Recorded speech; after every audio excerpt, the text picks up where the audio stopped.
Hello and welcome to South Jersey in Focus. I'm your host, Veronica Dudo. On this week's episode, a South Jersey resort town is gearing up for a special memorial service to honor the 80th anniversary of D-Day.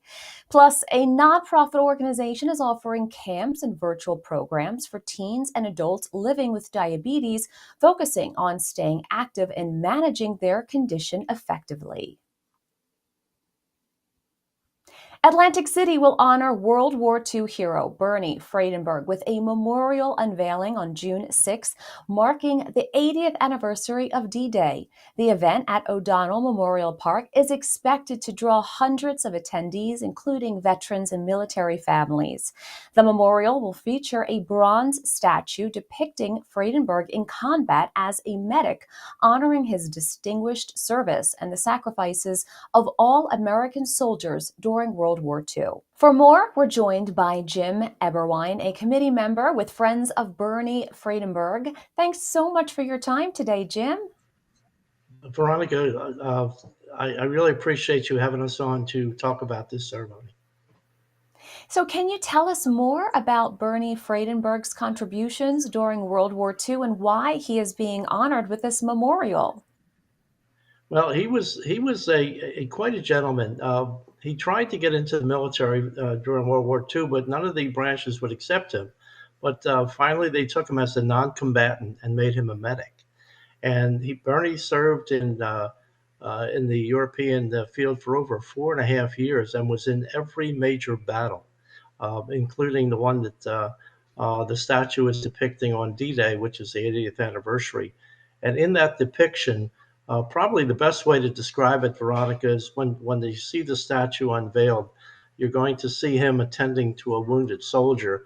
And it was during the Battle of D-Day when he came ashore and he had to attend to these soldiers, and he attended to five of them while going through a minefield, and he saved five lives. But I guess the best way for your viewers to understand what he went through is if you remember the opening scenes of Private Ryan when they were storming the beach. And as a result of his heroics, he was the recipient of 2 Silver Stars, 2 Bronze Stars, and also 2 Purple Hearts. So the memorial is named for Bernie Friedenberg, but it's going to be for all World War II veterans. And we are very happy to have in our attendance on June 6th, we were able to find six World War II veterans who will be taking part in this ceremony with us. And so we're so proud of that. Wow, that's fabulous. So what was the process and effort involved in bringing this memorial to fruition? Um, Stockton College, they published the book about Bernie Friedenberg, who happens to be a local gentleman, by the way, Margate in Atlantic City. And they published this book, and this sculptor, Fisher, is the sculptor from Pennsylvania, happened to see the story of Bernie Friedenberg. And he contacted his daughter, Susan, and said, I would like to do something for your father. Now, this was over, I believe, 5 years ago when the initial contact was made.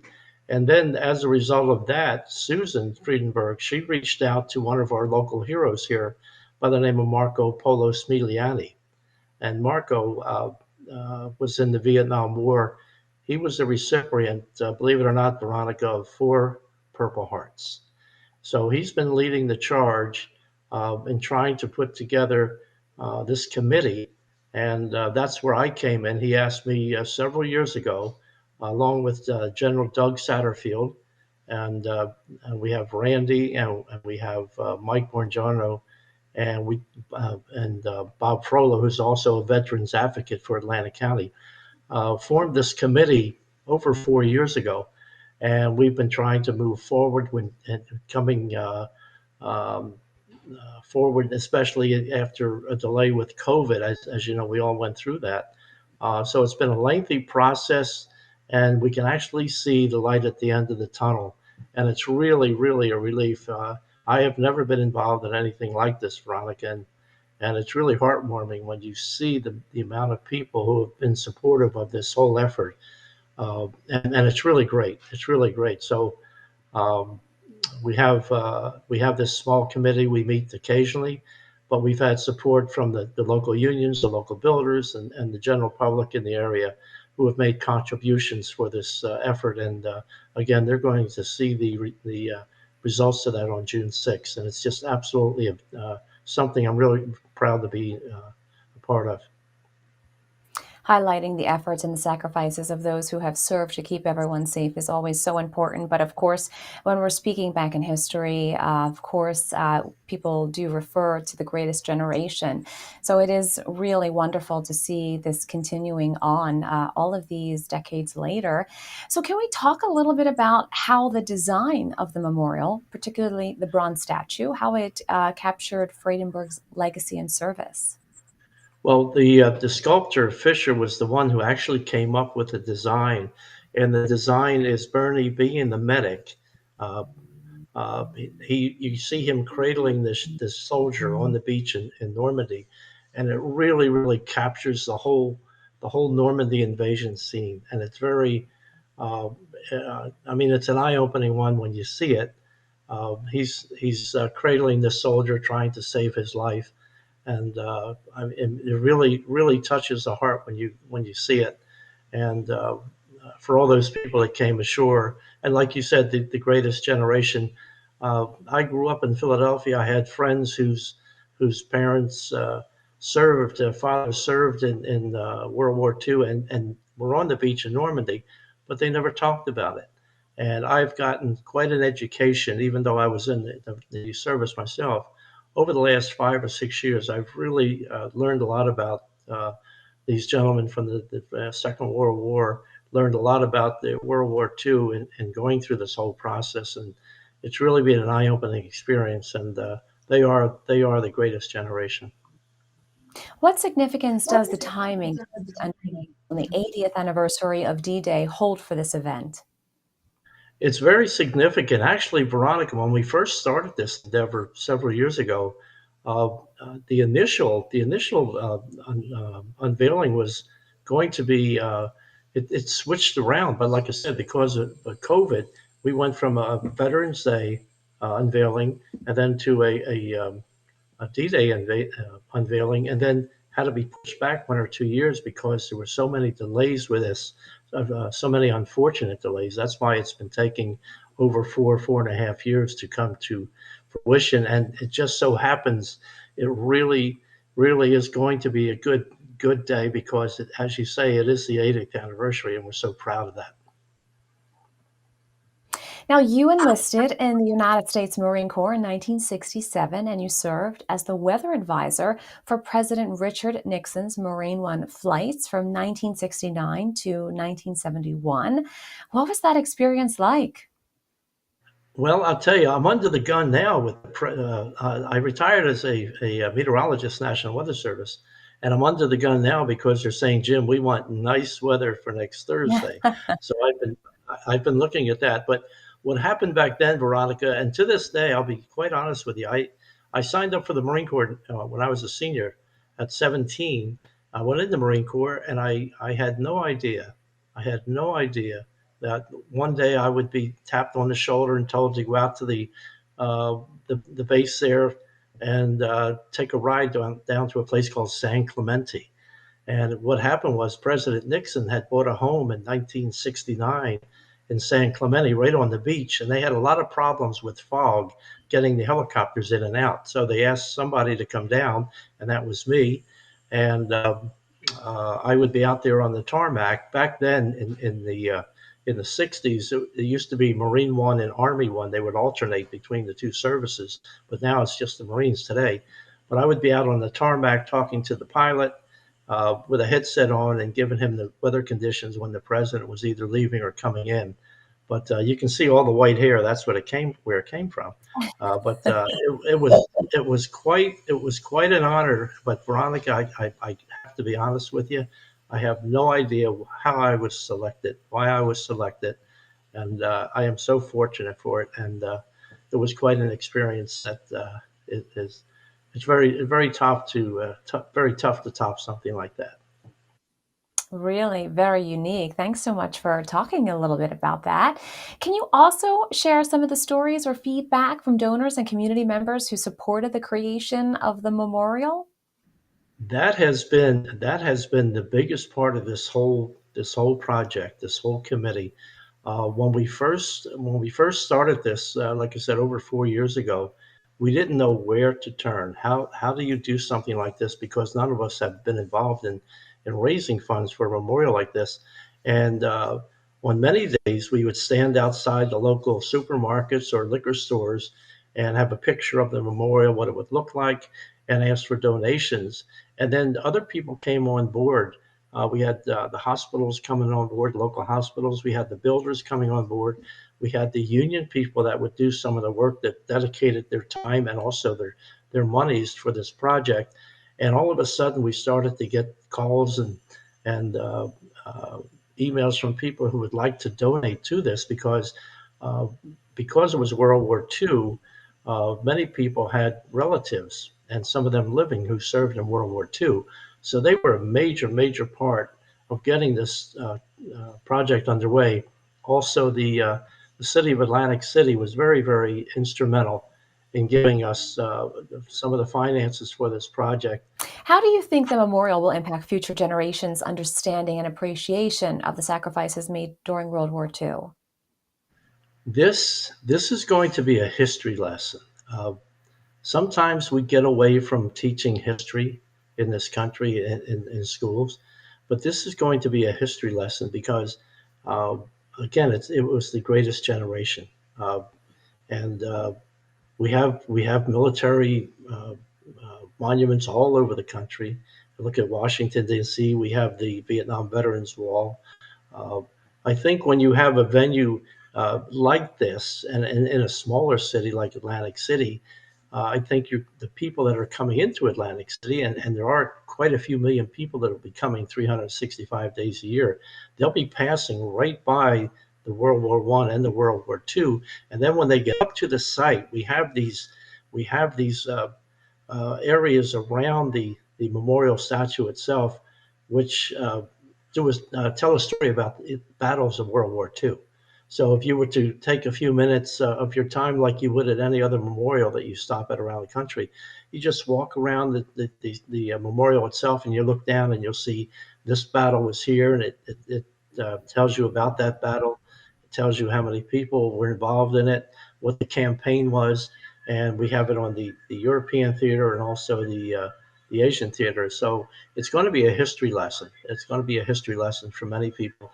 Well, Jim, thanks so much for walking us through history, telling us about the memorial, and of course, Bernie's legacy. Really appreciate it. Well, we thank you so very, very much, and your compatriots, for getting the word out. We wouldn't be able to do this without folks like you, Veronica, and we really appreciate it. Thank you. Hope to have you back soon. Thank you very much.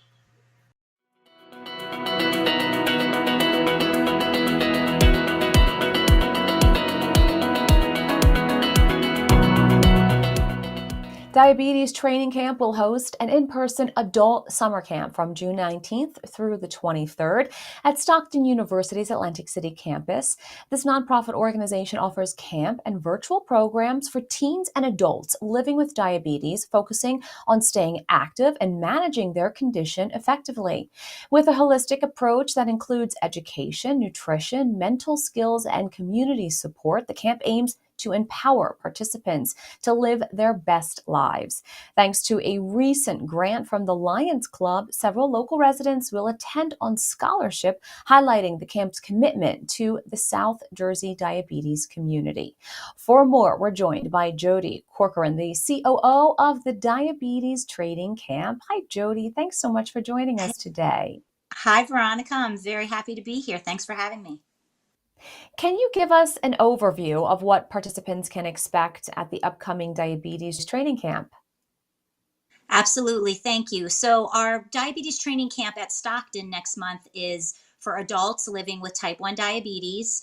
It is a 5-day camp where we spend the night at the Stockton dorms, and we focus on exercise and sport, living with type 1 diabetes, nutrition, mental skills. We have an expert staff from all around the country who all come into South Jersey to help these adults who are living and managing life with type 1 learn how to live their best life and learn how to manage diabetes in a way that does not stop them from doing anything that they want to do, whether it's exercise related or just in their daily life. And we're there to support and give them the knowledge and education to be able to do that.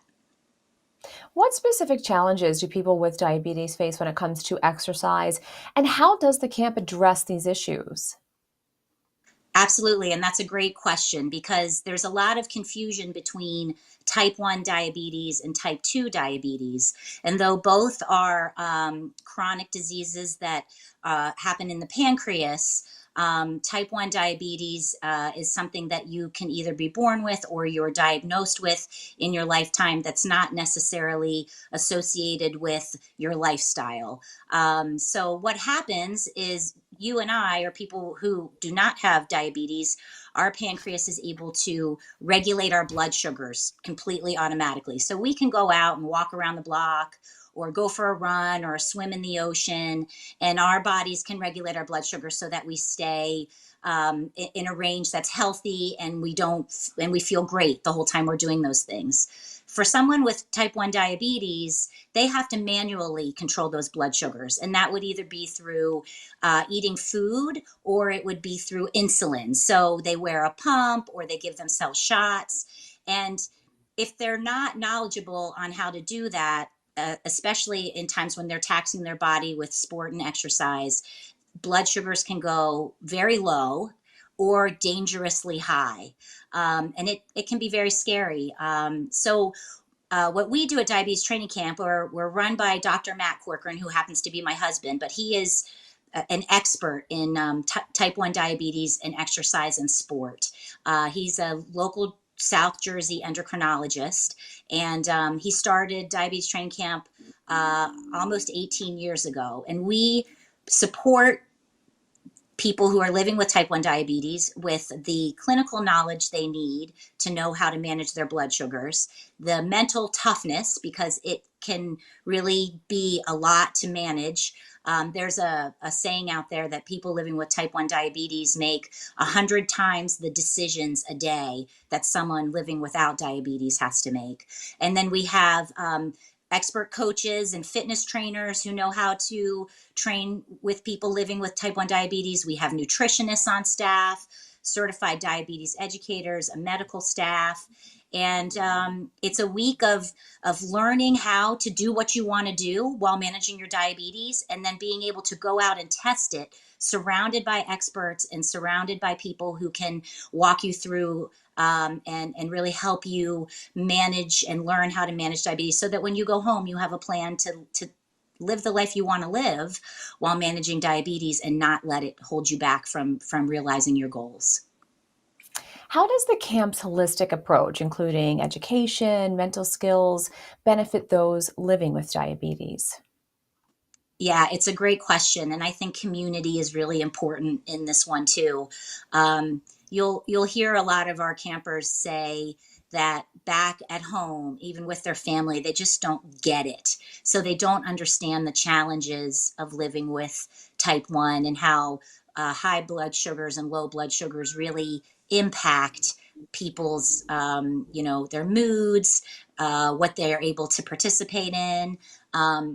Every decision when it comes to food and exercise that a type 1 person needs to make is like a math equation. And to be surrounded by a group of people who get it and have that community is such a big deal for our camp and for our campers.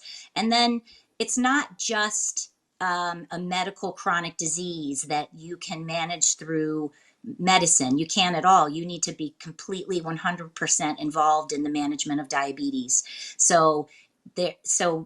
All of the holistic approach that we take, it's the clinical knowledge of course, you need to understand, how to use your pump, or how much insulin to use at certain times, or what to do at night when you are putting your pump on like an auto mode. There's so much about it, but then it's also dealing with the fatigue of diabetes, dealing with, it's crazy. You can have a day where you manage your diabetes one way and you have a really good day. Your numbers are great. You feel good. And then the next day you manage your diabetes the exact same way, but your numbers are all over the chart. So there's a lot of mental toughness.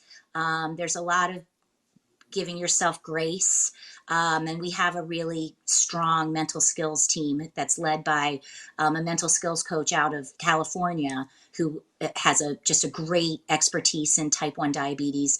We have nutritionists on site and registered dietitians because just like any other athlete, you need nutrition and you need food to fuel your body for whatever activity you want to do. But then when it comes to somebody living with type 1, you have to balance that with the right intake of food to keep your blood sugars at a stable level. So that's also complicated. So we do a lot of education and knowledge around fueling and eating. And it's very important that people with type 1 have carbs to fuel their body and keep their blood sugars, at a good level.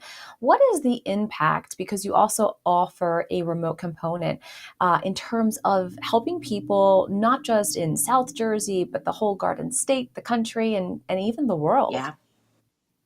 Yeah, thank you for that, because we actually have had people come to our in-person camps we always have a few Canadian athletes. We've had people from England and Ireland and Asia, India. So this is an issue for people all over the world, and there really aren't a ton of services that focus on living an active life with type 1 diabetes. There are a lot of great type 1 diabetes organizations out there, but exercise and diabetes are a really tough nut to crack. And we as far as we know, we're very unique in the service that we offer when it comes to living an active life with diabetes. But just like everybody else, when COVID hit and the pandemic hit and we were no longer able to be with our campers in person, we knew that we still wanted to offer the support and services that we are experts in for this community, because we know the community needs that support, and they need each other, and they need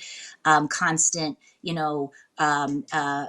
help with what they're trying to achieve. So we launched what we call a V camp, virtual camp. And during COVID, it was a 3-day camp. It still had all of our speakers. We worked in kind of at-home fitness so that people could test out the strategies that we were teaching while they were doing, we had like a kickboxing in your living room and yoga. And we do offer all types of fitness. So we offer, at our in-person camps, cycling and running and walking and swimming and yoga and weightlifting and like, boxing classes. We really try to cover the gamut on what people's interests are.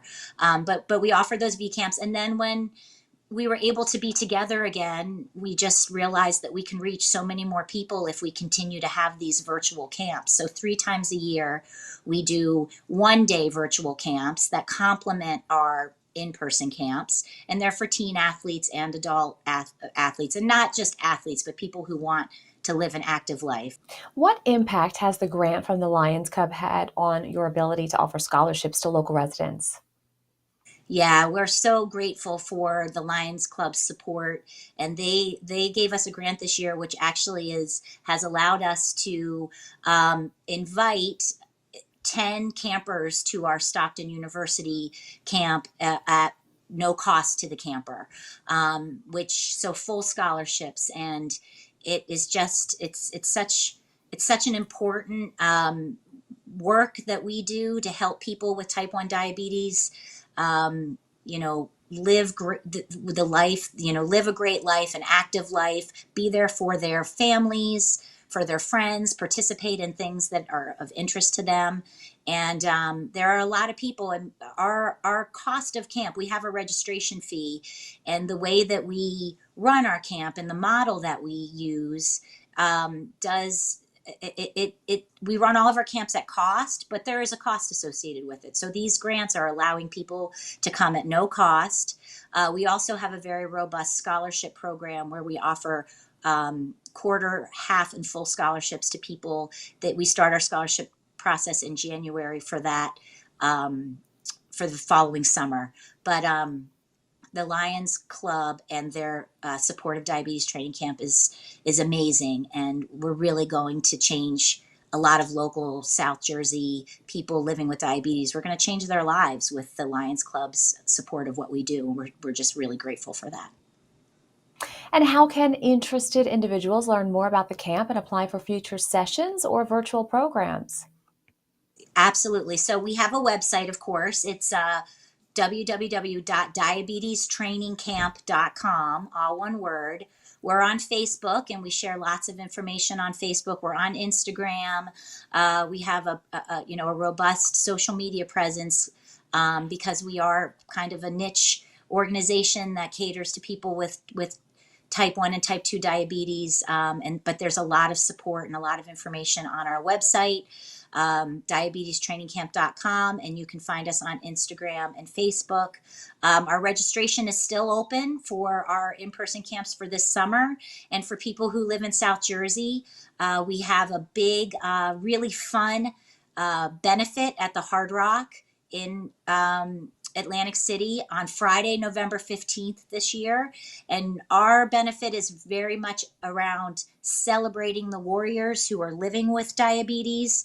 And it's a big party. And all of the proceeds benefit our scholarship program to help more people get to our camps. Jody, thanks so much for your time today. Thank you so much. Thanks for watching South Jersey in Focus. I'm your host, Veronica Dudo. We look forward to seeing you next time. Be sure to watch more on New Jersey at ONNJ.com.